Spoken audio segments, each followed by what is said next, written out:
إلا بالله العلي العظيم. أعوذ بالله من الشيطان الرجيم. بسم الله الرحمن الرحيم. الحمد لله رب العالمين، والصلاة والسلام على سيدنا ونبينا وشفيعنا إن شاء الله وبالقاسم محمد. اللهم صل عليه وعلى أهل بيته مظاهر جلالك وجمالك، ولعنة الله على أعدائهم الشاكين فيهم والمنحرفين عنهم أجمعين. أما بعد، فقد قال رسول الله صلى الله عليه وآله وسلم: حب علي عبادة وأفضل العبادة، ذکر علی عبادہ وافضل العبادہ. پیغمبر اسلام صلی اللہ علیہ وآلہ وسلم کی یہ احادیث کہ جس کو پرسوں سے آپ کی خدمت میں نقل کیا جا رہا ہے، علی کی محبت عبادت ہے اور تمام عبادتوں میں افضل ہے. ذکر علی عبادت ہے اور تمام عبادتوں میں افضل ہے. النظر الی وجہ علی عبادہ، علی کے چہرے کی طرف نگاہ کرنا یہ بھی عبادت ہے. یا ایک جگہ پیغمبر نے فرمایا: علی خیر البشر من شک فیہ کفر. علی سے بہتر کائنات میں کوئی انسان نہیں ہے، کوئی بشر نہیں ہے. جس نے علی کے بارے میں شک کیا وہ کافر ہے، جس نے علی کے بارے میں شک کیا وہ بے دین ہے، وہ لامذہب ہے. گفتگو ہماری چل رہی ہے اور انشاءاللہ اللہ کی توفیق شامل حال رہی تو یہ گفتگو ابھی اور ایک ہفتے جاری رہے گی. امیر المؤمنین سلام اللہ علیہ، علی علیہ الصلوۃ والسلام سے متعلق. آج جس گوشے کی طرف اور جس نکتے کی طرف آپ کی توجہ دلانا مقصود ہے، ایک جگہ قرآن مجید میں ارشاد ہوتا ہے کہ اللہ ولی الذین آمنوا یخرجہم من الظلمات الی النور. اللہ مومن ہے، اللہ ولی ہے، سرپرست ہے، حاکم ہے. مومنوں کا کام کیا ہے؟ یخرجہم من الظلمات الی النور. اللہ جن کا ولی اور سرپرست ہے یعنی ان مومنین کا، انہیں وہ یخرجہم من الظلمات الی النور، نور سے نکال کر کے، ظلمات سے نکال کر کے، اندھیروں سے نکال کر کے نور کی طرف لے جاتا ہے. تو ایک طرف اگر اس آیہ کریمہ پر ہم توجہ کریں جو آیت الکرسی کی سے آیت یہ پیش کی گئی ہے کہ اللہ مومنوں کا ولی ہے، اللہ مومنوں کا حاکم ہے، اللہ مومنوں کا سرپرست ہے، تو اس سے یہ طے ہوتا ہے، سمجھ میں آتی ہے بات کہ اللہ مومنوں کا ولی ہے، حاکم ہے، اللہ کے علاوہ کوئی ولی نہیں ہے. لیکن اسی قرآن مجید میں دوسری جگہ ارشاد ہوتا ہے: انما ولیکم اللہ ورسولہ والذین آمنوا الذین یقیمون الصلاۃ ویؤتون الزکاۃ وہم راکعون. تمہارا ولی، حاکم، سرپرست، مولا اللہ ہے، اس کا رسول ہے، اور وہ لوگ ہیں جو نمازیں قائم کرتے ہیں اور حالت رکوع میں زکوٰۃ بھی دیتے ہیں. جب ان دونوں آیتوں کو ہم یکجا کریں گے تو ایسا محسوس ہوتا ہے کہ کبھی کچھ کہہ رہا تھا اور اب قرآن مجید کچھ کہہ رہا ہے. اس آیت میں یہ تھا کہ مومنوں کا ولی صرف اور صرف اللہ ہے، اور اس آیت سے کیا سمجھ میں آتا ہے کہ مومنوں کا ولی اللہ بھی ہے، اس کا رسول بھی ہے، اور وہ لوگ بھی ہیں جو نمازیں قائم کرتے ہیں، حالت رکوع میں زکوٰۃ دیتے ہیں.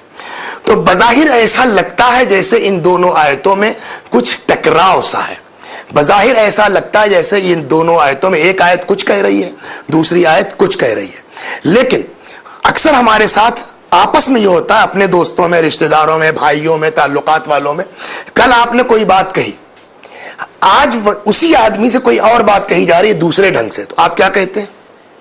ہمیں بھائی کل تو یار تم نے یہ بات کہی تھی، آج یہ کہہ رہے ہو، تم کہنا کیا چاہتے ہو؟ کبھی یہ کہتے ہو اور کبھی جواب کیا ہوتا ہے اکثر؟ بابا جو بات میں نے کل کہی تھی وہی آج بھی کہہ رہا ہوں، آپ ہماری بات سمجھ نہیں رہے. اکثر ہوتا نہیں ہوتا کہ ہمارے اوپر کوئی اعتراض کرتا ہے کہ آپ نے کل یہ کہا تھا، آج یہ کہا تھا، ہم جواب کیا دیتے ہیں کہ نہیں ہم نے کل بھی یہی کہا تھا، آج بھی یہی کہا ہے، الفاظ بدلے ہوئے، آپ ہمارے مطلب کو، مقصد کو سمجھ نہیں پائے ہیں. تو جب ہمارا عالم یہ ہے کہ ہم اپنے جیسے بشر، اپنے جیسے انسان کی بات کو سمجھ نہیں پاتے اور کہتے ہیں کہ کل تم نے کچھ کہا تھا اور آج کچھ کہہ رہے ہو، اور وہ کہتا نہیں ہم نے بات ایک ہی کہی ہے، تم ہماری بات کو سمجھ نہیں پائے ہو۔ تو جب ہم اپنے جیسے انسان کی بات کو سمجھ نہیں پا رہے ہیں تو اللہ تبارک و تعالیٰ کی بات کو کوئی دعویٰ کر سکتا ہے کہ جو اللہ کہنا چاہ رہا ہے ہم واقعی وہ سمجھ لے رہے ہیں؟ سامنے کی باتیں۔ ابھی اردو میں آئیے، آپ کوئی شاعر شعر پڑھ رہا ہے، صرف قافیہ اگر دوہرا دے تو جو سمجھدار لوگ ہوتے ہیں یہ شعر تو ٹھیک تھا مگر قافیے کی تکرار ہو گئی ہے، تو آج پڑھے لکھے لوگ، سمجھدار لوگ ایسے شاعر کو پسند نہیں کرتے جس کے قافیے کے بھی تکرار ہو۔ لیکن قرآن مجید میں دیکھیے اب تکرار ہے نہیں ہے۔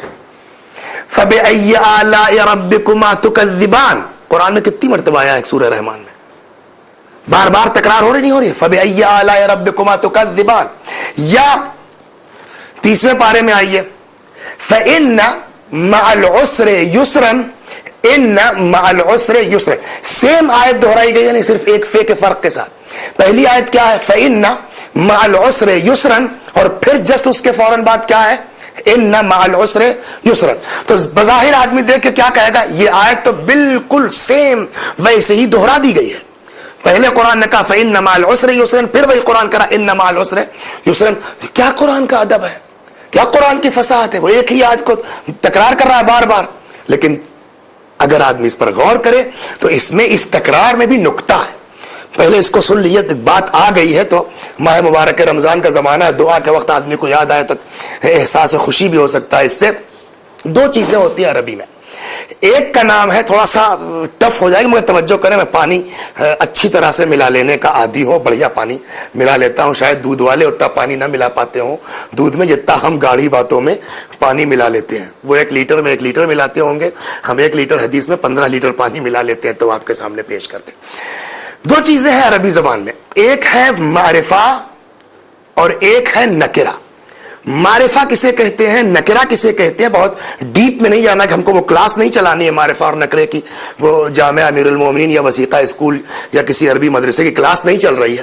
معرفہ کہتے ہیں معین چیز کو، نکرہ کہتے ہیں غیر معین چیز کو۔ اس کی پہچان بہت سی ہیں، من جملہ اس پہچان ایک یہ ہے کہ معرفے میں ایک پہچان یہ ہے کہ شروع میں الف اور لام لگتا ہے، نکرہ میں الف لام کی ضرورت نہیں ہوتی۔ فرق کیا ہے دونوں میں؟ اگر کہیں پر معرفہ ریپیٹ ہوتا ہے، اگر کہیں پر معرفے کی تکرار ہوتی ہے، فَإِنَّ مَعَ الْعُسْرِ، پہلے اس کو پہچان، فَإِنَّ مَعَ الْعُسْرِ يُسْرًا، تو معرفے کی پہچان کیا؟ اس کے شروع میں الف لام ہوگا، نکرے میں الف لام نہیں ہوگا۔ یہاں ہے فَإِنَّ مَعَ الْعُسْرِ يُسْرًا، تو العسر کیا ہوا اس قانون کے اعتبار سے؟ معرفہ۔ معرفے کے لیے قانون یہ ہے، علماء ادب یہ کہتے ہیں، معنی و بیان کے لوگ، کہ اگر معرفہ ریپیٹ ہوگا، معرفے کی تکرار ہوگی، تو یہ لفظ کی تکرار بہت نقطے پر توجہ کریں آپ، لفظ کی تکرار مانی جائے گی لیکن معنی اور مفہوم اور مطلب اور میننگ کی تکرار نہیں ہوگی۔ لیکن اگر کہیں نکرہ مقرر ہوتا ہے، وہ ریپیٹ ہوتا ہے، وہ تکرار ہوتی ہے، تو جتنی بار لفظ استعمال ہوگا اتنی ہی بار اس کے معنی بھی مراد لیے جائیں گے۔ جب اس نقطے کو ہم نے سمجھ لیا کہ معرفے کی جہاں تکرار ہوگی، لفظ چاہے جتنی مرتبہ بولا جائے لیکن 10 لفظوں کے بھی بعد بھی معنی اس کے کیا ہوں گے؟ ایک۔ لیکن اگر نکرہ ریپیٹ ہوتا ہے تو جتنی مرتبہ وہ ریپیٹ ہوگا اتنی مرتبہ اس کے معنی بھی مراد لیے جائیں گے۔ العسر، یہ کیا ہوا؟ معرفہ۔ عسر کے معنی کیا ہے؟ تنگی۔ عسر کے معنی کیا ہے؟ زحمت۔ عسر کے معنی کیا ہے؟ پریشانی۔ اب آپ پڑھیے آیت کو، فَإِنَّ مَعَ الْعُسْرِ يُسْرًا، إِنَّ مَعَ الْعُسْرِ يُسْرًا، ہر تنگی کے بعد آسانی ہے، ہر تنگی کے بعد آسانی ہے۔ قانون کیا ملا ہم کو کہ اگر معرفہ مقرر ہوتا ہے تو لفظ کی تکرار ہوگی مگر مطلب کی تکرار، معنی کی تکرار نہیں ہوگی۔ ان دونوں آیتوں میں إِنَّ مَعَ الْعُسْرِ، فَإِنَّ مَعَ الْعُسْرِ يُسْرًا، إِنَّ مَعَ الْعُسْرِ يُسْرًا، ان دونوں میں العسر لفظ کی تکرار تو ہے لیکن تنگی کتنی مراد ہوگی؟ ایک، مصیبت ایک۔ یسر نکرہ ہے، اس کی جب تکرار ہوگی تو جتنی مرتبہ وہ ریپیٹ ہوگا اتنی مرتبہ اس کے معنی بھی ریپیٹ ہوں گے۔ اب مطلب سمجھ میں آیا کیا ہے؟ فَإِنَّ مَعَ الْعُسْرِ يُسْرًا، إِنَّ مَعَ الْعُسْرِ يُسْرًا، دونوں آیتوں کا العسر معرفہ ہے، دونوں ملا کر کے مصیبت ہوئی ایک۔ اور دونوں آیتوں میں یسر 2 مرتبہ تکرار ہوئی ہے، اس کے ریپیٹ ہوا ہے، دونوں آسانی کا لفظ کے ساتھ ساتھ دوہری آسانی مانی جائے گی.